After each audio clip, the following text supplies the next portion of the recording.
out of the business. And one thing I can tell you, the one word that comes to my mind is that I'm proud.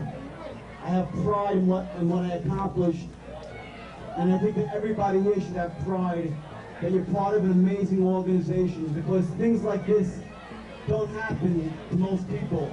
This is once in a lifetime. Drugs, money, and sex is the story of Jordan Belfort, the man better known as the Wolf of Wall Street. I'm sure most of you have seen The Wolf of Wall Street, starring Leonardo DiCaprio and Margot Robbie, and I'm also sure some of you didn't know it was a true story, but the movie wasn't entirely accurate.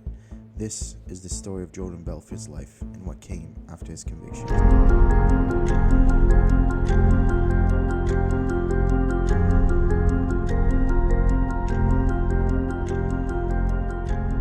Born on July 9, 1962 in Queens, New York, United States of America, both his parents were accountants by profession.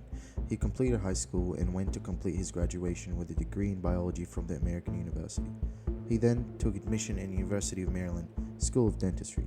However, he dropped out before completing the course. By the age of 23, Jordan Belfort was running a seafood and meat business, but not too long after the company he was working for had to close down due to bankruptcy, in 1987, Belfort put his sales skills to use in a different area.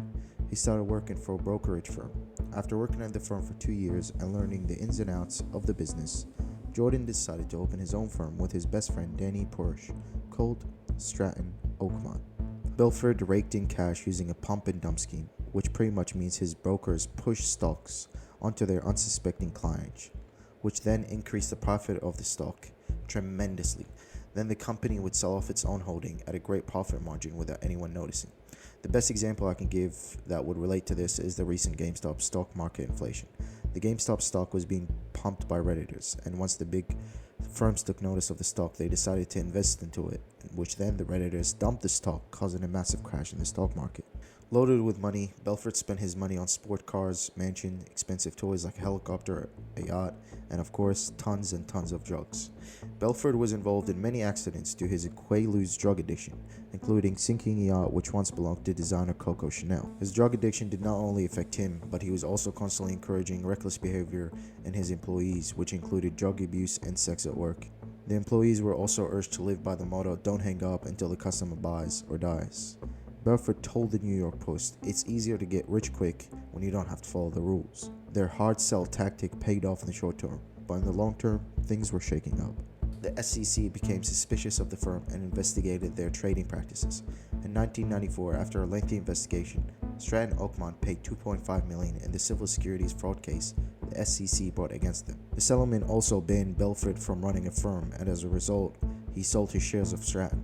Belfort soon became aware that not only the SEC was investigating him, but the FBI was also investigating him under suspicion of money laundering. Belfort then realized that many people from his inner circle were working against him and giving information to the FBI. Whether this was due to him being paranoid because of his substance abuse or he had legitimate evidence is unknown. However, this chain of events further increased his drug use. Police were called to his house after he reportedly kicked his wife down the stairs and then drove the car through the garage with his children inside the vehicle. Belfort was arrested and spent a few weeks in rehab and returned home. However, after a few months, the FBI arrested him for money laundering and securities fraud. Total, Stratton Oakmont scammed more than 1,500 individual investors out of $200 million. Jordan Belfort was eventually sentenced to 4 years in prison and ordered to pay a fine of $110.4 million.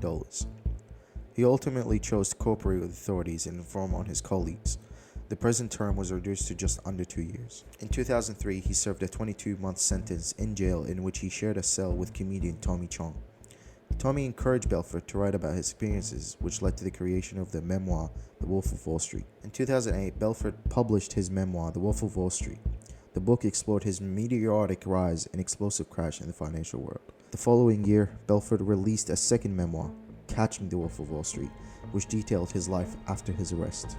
In 2013, a film adaptation of The Wolf of Wall Street starring Leonardo DiCaprio as Belfort hit the big screen.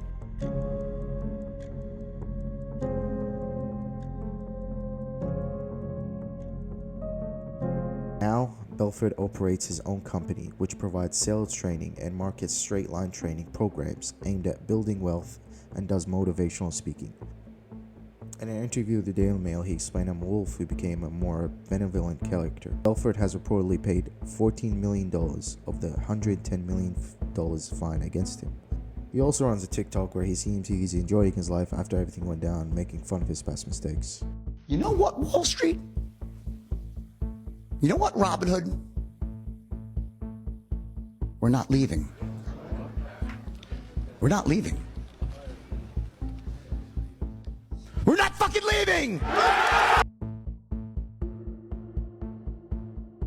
If you're American and you think America's the best country in the world, can you please give me a genuine reason?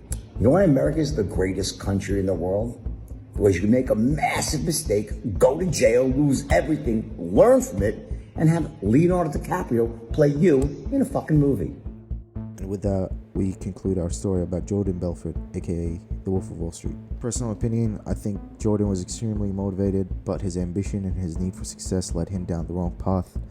To make matters worse, he was battling with drug and sex addiction, which contributed to his downfall. But with that being said, he definitely seemed like he learned from his mistakes and to be leading down a more positive and inspiring path.